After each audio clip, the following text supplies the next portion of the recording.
ओम शांति। ओम शांति। Good morning. Good morning. आज मीठे बाबा के 29 अप्रैल 2025 के अनमोल महावाक्य है। मीठे बच्चे, यह तुम्हारा बहुत ही अमूल्य जन्म है। इसी जन्म में तुम्हें मनुष्य से देवता बनने के लिए पावन बनने का पुरुषार्थ करना है। प्रश्न है, ईश्वरीय संतान कहलाने वाले बच्चों की मुख्य धारणा क्या होगी? उत्तर है, वह आपस में बहुत शिरखंड होकर के रहेंगे, लून पानी कभी नहीं होंगे।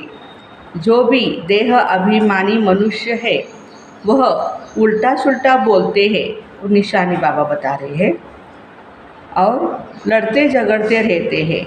तो बच्चों में यह आदत नहीं होनी चाहिए। कल परसों बाबा ने कहा ना, आवाज़ भी आपका कम करना सीखना है। बहुत बड़ा आवाज़ है, मैं ऐसे ही बोलती हूँ, नहीं चलेगा, क्योंकि देवताएं इतनी ऊंचे आवाज़ में बातें नहीं करते हैं। तो बाबा कहते तुम बच्चों में ये आदत नहीं हो सकती। यहाँ तुम्हें दैवी गुण धारण करने हैं, कर्मातीत अवस्था को पाना है। ओम शांति। पहले पहले बाप बच्चों को कहते हैं, देही अभिमानी भव, अपने को आत्मा समझो। गीता आदि में भर क्या भी है, परंतु वह सब है भक्ति मार्ग के शास्त्र। बाबा कहते मैं ज्ञान का सागर हूँ, तुम बच्चों को ज्ञान सुनाता हूँ। कौन सा? सृष्टि के अथवा ड्रामा के आदि मध्य अंत का नॉलेज सुनाते हैं। पढ़ाई हिस्ट्री एंड ज्योग्राफी होती है ना, भक्ति मार्ग में कोई हिस्ट्री ज्योग्राफी नहीं पढ़ते, नाम भी नहीं लेंगे। साधु संत आदि बैठ शास्त्र पढ़ते हैं, शास्त्रों की बातें, रामायण भागवत महाभारत जो भी है उनकी बातें बताएंगे। यह बाप तो कोई शास्त्र आदि पढ़कर नहीं सुनाते हैं। तुमको इस पढ़ाई से मनुष्य से देवता बनाते हैं। तुम आते भी हो मनुष्य से देवता बने, है वह भी मनुष्य और यह भी मनुष्य। देवी देवताएं भी मनुष्य ही है, लेकिन देवी गुण वाले हैं। परंतु बाप को बुलाते हैं, पतित पावन आओ। ये तो जानते हो देवताएं पावन हैं, बाकी तो सभी अपवित्र मनुष्य हैं। वह देवताओं को नमन करते हैं, उनको पावन अपने को पति समझते। परंतु देवताएं पावन कैसे बने, किसने बनाया, ये कोई भी मनुष्य मात्र नहीं जानते। तो बाप समझाते, अपने को आत्मा समझ मुझ बाप को याद करो। इसमें ही मेहनत है। देह अभिमान नहीं होना चाहिए। आत्मा अविनाशी है, संस्कार भी आत्मा में रहते हैं। आत्मा ही अच्छे या बुरे संस्कार ले जाती है। इसलिए बाबा कहते देही अभिमानी बनो, अपनी आत्मा को कोई नहीं जानते हैं। जब रावण राज्य शुरू होता है तो अंधियारा मार्ग शुरू होता है, देह अभिमानी बन पड़ते हैं। बाबा बैठ समझाते, तुम बच्चे यहाँ किसके पास आए हो? इनके पास नहीं, माना ब्रह्मा बाबा के पास नहीं, शिव बाबा के पास आए हैं। मैंने इनमें प्रवेश किया है। इनके बहुत जन्मों के अंत का यह जन्म है। ब्रह्मा बाबा के भी लास्ट 84वां एक जन्म है।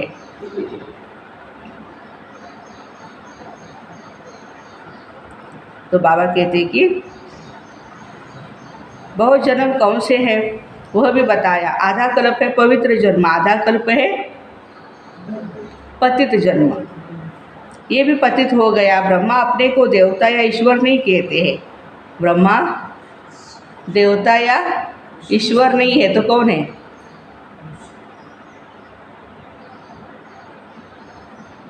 ब्राह्मण है ना। ब्रह्मा देवता भी नहीं और ईश्वर भी नहीं है, ब्राह्मण है। मनुष्य समझते हैं प्रजापिता ब्रह्मा देवता था, तब कहते हैं ब्रह्मा देवताय नमः। अच्छा, बाबा समझाते ब्रह्मा जो पतित था, बहुत जन्मों के अंत में वह फिर पावन बन देवता बनते हैं। तुम हो बीकी, तुम भी ब्राह्मण, यह ब्रह्मा भी ब्राह्मण।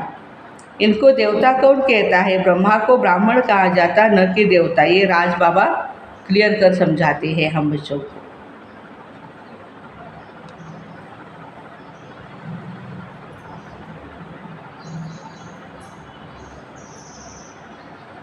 यह जब पवित्र बनते हैं तो ब्रह्मा को देवता नहीं कहेंगे। जब तक विष्णु न बने, देखो लक्ष्मी नारायण न बने तब तक देवता नहीं कह सकते हैं। तुम ब्राह्मण ब्राह्मणिया हो, तुमको पहले पहले शूद्र से ब्राह्मण, ब्राह्मण से देवता बनाता हूँ। ये तुम्हारा अमूल्य हीरे जैसा जन्म है। भर कर्म भोग होता ही है, द्वापर युग का जो भी है वो क्लियर करना है ना। तो अब बाबा कहते हैं अपने को आत्मा समझ मुझ बाप को याद करते रहो। ये प्रैक्टिस होगी तभी विकर्म विनाश होंगे। देहधारी समझा तो विकर्म विनाश नहीं होंगे। आत्मा ब्राह्मण नहीं है, शरीर 7 है, तब ही ब्राह्मण देवता क्षत्रिय वगैरह वगैरह होती है। तो अब आपको याद करने की मेहनत है। सहज योग भी है, बाप कहते सहज से सहज है। कोई को फिर डिफ़िकल्ट भी बहुत लगता है। क्यों? घड़ी घड़ी देह अभिमान में आ जाते हैं, बाप को भूल जाते हैं, तभी डिफ़िकल्ट लगता है। टाइम तो लगता है ना देही अभिमानी बनने में। ऐसे तो हो नहीं सकता कि अभी तुम एक रस हो जाओ और बाबा की याद स्थायी ठहर जाए। हाँ, ऊपर नीचे अप एंड डाउन तो होता ही रहेगा। नहीं, कर्मातीत अवस्था को पा लेंगे, फिर शरीर भी नहीं रहे। पवित्र आत्मा हल्की हो एकदम, शरीर छोड़ दे। पवित्र आत्मा के साथ अपवित्र शरीर रह नहीं सकता, नियम है। ऐसे नहीं कि यह दादा कोई पार पहुंच गया। ये भी कहते याद की बड़ी मेहनत है। देह अभिमान में आने से उल्टा सुल्टा बोलना, लड़ना, झगड़ना आदि चलता है। हम आत्माएं भाई भाई है, फिर आत्मा को कुछ नहीं होगा। देह अभिमान से ही रोला हुआ है। अब तुम बच्चों को देही अभिमानी बनना है। जैसे देवता एक क्षीरखंड है, ऐसे तुम्हें भी आपस में बहुत क्षीरखंड होकर रहना चाहिए। तुम्हें कभी भी लून पानी नहीं होना है। जो देह अभिमानी मनुष्य है वह उल्टा सुल्टा बोलते हैं, लड़ते झगड़ते। तुम बच्चों में यह आदत नहीं होनी चाहिए। यहाँ तो तुमको देवता बनने के लिए दैवी गुण धारण करने हैं, कर्मातीत अवस्था को पाना है। जानते हो ये शरीर है, यह दुनिया पुरानी तमोप्रधान है। पुरानी चीज़ से, पुराने संबंध से नफरत करनी पड़ती है। देह अभिमान की बातों को छोड़ अपने को आत्मा समझ बाप को याद करो तो पाप नाश हो। बहुत बच्चे याद में फेल होते हैं, ज्ञान समझाने में बड़े तीखे हैं, लेक्चर देने में होशियार है। कल बाबा ने कहा ना, याद करने में होशियार नहीं है कोई। याद की मेहनत बहुत बड़ी है, बड़ा इम्तहान है। आधा कल्प के पुराने भक्त ही समझ सकते हैं। भक्ति में जो पीछे आए हैं वो इतना नहीं समझते। बाप इस शरीर में आकर कहते हैं 5000 वर्ष के बाद आता हूँ, मेरा ड्रामा में पार्ट है और मैं एक ही बार आता हूँ। ये वही संगम युग है, लड़ाई भी सामने खड़ी है। ये ड्रामा है ही 5000 वर्ष का। कलयुग की आयु अभी 40,000 वर्ष है और वो तो पता नहीं क्या हो जाए। वो तो कहते भगवान भी आ जाए तो भी शास्त्र की राह नहीं छोड़ेंगे। ये भी पता नहीं है 40,000 वर्ष के बाद भगवान कौन सा आएगा। कोई समझते हैं कृष्ण भगवान आएगा, थोड़ा ही आगे चल तुम्हारा नाम बाला होगा, थोड़ा आगे चल करके बाबा कहते हैं। परंतु वो अवस्था भी होनी चाहिए, आपस में बहुत बहुत प्रेम होना चाहिए। तुम ईश्वरीय संतान हो, तुम खुदाई खिदमतगार गाए हुए हो, कहते हो हम बाबा के मददगार हैं, अभी भारत को पावन बनाते हैं। बाबा कल्प कल्प आत्मा अभिमानी बन आपकी श्रीमत पर हम योग बल से अपने विकर्म विनाश करते हैं। बाबा के साथ बच्चे बात करते हैं। योग बल है साइंस का बल, साइलेंस बल और साइंस बल दोनों में रात दिन का फर्क है। आगे चलकर तुमको बहुत साक्षात्कार होंगे। शुरू में कितने बच्चों ने साक्षात्कार किए, पाठ बजाया ना, आज वो है नहीं, माया खा गई। योग में न रहने के कारण माया खा जाती है। जबकि बच्चे जानते हैं भगवान हमको पढ़ाते, फिर कायदेशीर पढ़ना चाहिए, नहीं तो बहुत बहुत कम पद पाएंगे, सजाएं भी बहुत खाएंगे। गाते भी है जन्म जन्मांतर का पापी हूँ। वहाँ सतयुग में ये रावण का राज्य नहीं तो विकार का भी नाम नहीं। ये है ही संपूर्ण निर्विकारी राज्य, वो है राम राज्य, ये है रावण राज्य। इस समय सब तमो प्रधान है। हर एक बच्चे को अपनी अवस्था स्थिति की जांच करनी है, हम बाबा की याद में कितना समय रहते हैं, दैवी गुण कहाँ तक धारण किए हैं। मुख्य बात अंदर देखना है, हमारे में कोई अवगुण तो नहीं है, हमारा खान पान कैसा है, सारे दिन में कोई फालतू बातें या झूठ तो नहीं बोलते हैं। शरीर निर्वाह अर्थ झूठ आदि बोलना पड़ता, फिर मनुष्य धर्माऊ निकालते हैं तो पाप हल्का हो जाता है। अच्छा कर्म करते हैं तो उसका रिटर्न भी अच्छा ही मिलता है। कोई ने हॉस्पिटल बनवाया तो अगले जन्म में अच्छी हेल्थ मिलेगी, कॉलेज बनवाया तो अच्छा पढ़ेंगे, परंतु पाप का प्रायश्चित क्या है, उसके लिए फिर गंगा स्नान करने जाते हैं। बाकी जो धन दान करते हैं उसका एवज रिटर्न दूसरे जन्म में अवश्य मिलता है, उसमें पाप कटने की बात नहीं है। वो होती है धन की लेन देन। ईश्वर अर्थ दिया, ईश्वर ने अल्पकाल के लिए लिया। यहाँ तुमको पावन बनना है, सिवाय बाप की याद किया और कोई उपाय नहीं। पावन फिर पति दुनिया में थोड़ी रहेंगे, वह ईश्वर अर्थ करते हैं इनडायरेक्ट। अभी तो ईश्वर कहते हैं मैं सन्मुख आया हूँ पावन बनाने, मैं दाता हूँ, मुझे तुम देते हो तो मैं उसका रिटर्न में भी देता हूँ, मैं थोड़े अपने पास रखता हूँ। तो बच्चों के लिए ही मकान आदि बनाए हुए हैं। मधुबन में हम देखते हैं ना, या हर जगह पे बाबा के बड़े बड़े रिट्रीट सेंटर बन रहे हैं, बच्चों के लिए हैं। सन्यासी लोग तो अपने लिए बड़े बड़े महल आदि बनाते, यहाँ शिव बाबा अपने लिए कुछ भी नहीं बनाते। कहते हैं इसका रिटर्न तुमको 21 जन्मों के लिए नई दुनिया में मिलेगा, क्योंकि तुम सन्मुख लेन देन करते हो। पैसा जो देते हो वो तुम्हारे ही काम में आता है। भक्ति मार्ग में भी दाता हूँ तो अभी भी तो मैं दाता ही हूँ। वो है इनडायरेक्ट और यह है डायरेक्ट। बाबा तो कह देते हैं जो कुछ है उनसे जाकर सेंटर खोलो, औरों का कल्याण करो। मैं भी तो सेंटर खोलता हूँ ना, बच्चों का दिया हुआ है, बच्चों को ही मदद करता हूँ। मैं थोड़ी अपने साथ पैसा ले आता हूँ। मैं तो आकर इनमें प्रवेश करता हूँ। बाबा को क्या ज़रूरत है पैसों की? इनके द्वारा कर्तव्य कराता हूँ। मुझे तो स्वर्ग में आना नहीं, ये सब कुछ तुम्हारे लिए है। मैं हूँ अभोक्ता, कुछ भी नहीं लेता। ऐसे भी नहीं कहता हूँ कि मेरे पाँव पड़ो, शरीर है शरीर नहीं तो पाँव क्या पड़े। हम तो तुम बच्चों का मोस्ट ओबेडिएंट सर्वेंट हूँ, ये भी तुम जानते हो। वही माता पिता बंधु सखा सब कुछ है। जब एक सन्यासी आत्मानंद महाराज उन्होंने ये सुना बाबा का महावाक्य, मैं आपका ओबेडिएंट सर्वेंट हूँ, बोला इतना रोया और बोला बाबा अभी मैं मुरली नहीं सुनूंगा, फिर बाद में ऐसे नहीं कहना।